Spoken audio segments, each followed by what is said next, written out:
শামীম ওসমান নামের একজন ফ্যাসিস্ট গডফাদাররা যারা অবৈধভাবে ক্ষমতা দখল করেছিল, তাদের কারণে এই এলাকার উন্নয়নটা হয় নাই বিগত 16 বছর। স্বরাষ্ট্রমন্ত্রী বলেছিলেন যে ঈদের পরে, আমরা কোন ঈদের পরে এটা একটু জানতে চাই মাননীয় স্পিকার। একটু সংশয় প্রকাশ করতেছি, আমি স্বরাষ্ট্রমন্ত্রী মহোদয় কি পাবো কিনা। উনি মাঝে মধ্যে আমি দেখি, মাঝে মধ্যে দেখছি না, এখন আসেন, এই জন্য কথাটা বলে ফেলি।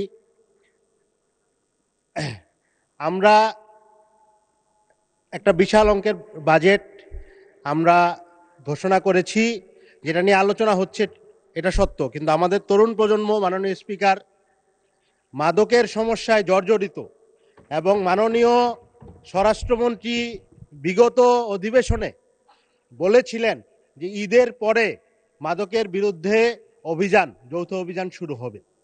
মাননীয় স্পিকার, আমার মনে হয় এটার মাদকের বিরুদ্ধে আমাদের যেই সমস্যাটা, মাদকের সমস্যাটা আমাদের কোনো সরকারি দল বিরোধী দল না, এটা সারা দেশের সমস্যা, 300 আসনের সমস্যা। এবং আমার কাছে মনে হয় যে আমাদের এই মাদকের সমস্যাটা ওয়ান কাইন্ড অফ কি আমাদের সো কল্ড প্রতিবেশী রাষ্ট্রের মাদকের এক ধরনের আরোপিত মাদকের যুদ্ধ কিনা, যেই রকম যুদ্ধের কথা আমরা পড়েছি আফিমের যুদ্ধের সময়, ওই রকম একটা মাদকের যুদ্ধ কিনা, যে চাপিয়ে দেওয়া যুদ্ধ, যে আমাদের ইয়াং জেনারেশনকে মাদকে বুথ করে এই দেশের মার্কেটকে দখল করার একটা যুদ্ধ কিনা, এটাও বিবেচনা করার সময় এসেছে। মাননীয় স্পিকার, আমাদের মাননীয়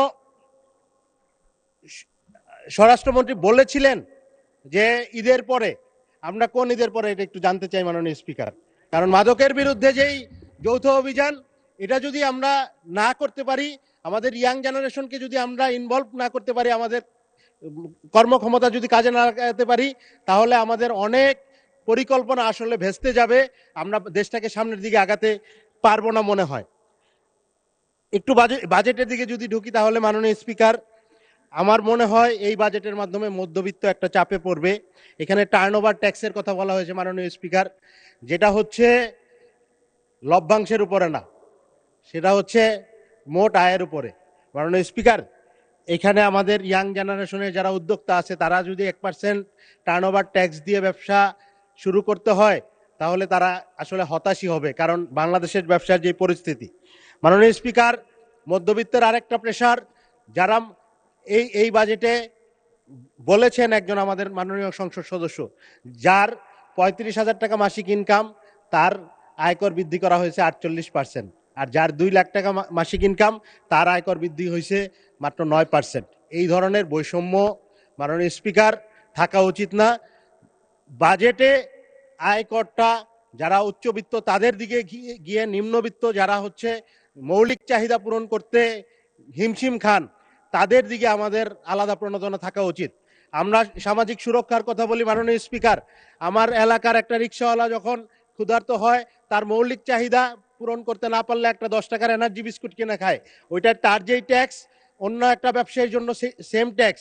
মাননীয় স্পিকার, এইখানে যে সামাজিক সুরক্ষা, কারো মৌলিক চাহিদা এবং কারো জন্য সেটা হচ্ছে একটা নাস্তার আইটেম, দুইটা জিনিসের যে পার্থক্য আছে, এই পার্থক্যটা আমাদের বুঝতে হবে মাননীয় স্পিকার।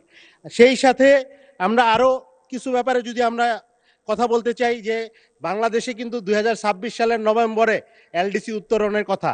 এলডিসি উত্তরণ যদি হয়, তাহলে বাংলাদেশে আমরা শুল্ক মুক্ত যেই সুবিধাগুলো পাই, সেই সুবিধাগুলো কমতে থাকবে, যার ফলে আমাদের ব্যবসায়ীদের উপর একটা প্রেশার পড়বে। এই ব্যবসায়ীদের প্রেশার পড়বে, আমরা জানি আমাদের গার্মেন্টস ইন্ডাস্ট্রি হচ্ছে বিগেস্ট ইন্ডাস্ট্রি এবং রপ্তানি আয়ের প্রধান মাধ্যম। মাননীয় স্পিকার, আমাদের যদি গার্মেন্টস ইন্ডাস্ট্রিতে প্রেশার পড়ে, তাহলে আমরা কোন দিকে ঝুঁকবো? আমাদের রপ্তানি পণ্যের বিকল্প খুঁজতে হবে। মাননীয় স্পিকার, আমাদের দেশীয় অনেক পণ্য আছে, যেমন আমি শিল্পমন্ত্রী মহোদয়কে উদ্ধৃত করতে বলতে চাই, আমাদের কোরবানি ঈদের পরে যখন চামড়া শিল্প নিয়ে কথা হলো, উনি বললেন কোরবানিকৃত পশুর প্রায় অর্ধেকের বেশি চামড়া কালেক্টেড হয়েছে, যেটাতে ওনারা সন্তুষ্ট। কিন্তু মাননীয় স্পিকার, আমি যদি বলি যে এই বছরও আমাদের এই অর্থ বছরেও প্রায় 2,000 কোটি টাকার উপরে চামড়া আমদানি করা হয়েছে, অথচ বাংলাদেশের মানুষ চামড়া খালে ফেলে দিতে হচ্ছে। এই যে মেকানিজম মিসম্যানেজমেন্ট, এইটার সমাধান কি মাননীয় স্পিকার? আমি ডলার ক্রয় করে, ডলার ব্যয় করে আমি চামড়া আমদানি করব, আর আমার দেশের চামড়া আমি খালে ফেলে দিব। এই মিসম্যানেজমেন্ট থেকে বের হওয়ার জন্য আমার মেকানিজম দরকার। মাননীয় স্পিকার, আমি অনুরোধ করব আমাকে এলাকার জন্য কিছু বলার জন্য আমাকে একটু যদি সময় বাড়িয়ে দেন। আপনাকে সময় বাড়িয়ে দিলাম 2 মিনিট। ধন্যবাদ মাননীয় স্পিকার। আপনি মাদকের বিরুদ্ধে যুদ্ধ করতে চান, আমাদের স্বরাষ্ট্রমন্ত্রী নিজেও কিন্তু মাদকের বিরুদ্ধে যুদ্ধ ঘোষণা করেছেন এবং সমস্ত সংসদ সদস্যরা মাদকের বিরুদ্ধে। আপনি যেহেতু মাদকের বিরুদ্ধে যুদ্ধ করতে চান, এই জন্য আপনার সময় আরও 2 মিনিট বাড়িয়ে দেওয়া হলো।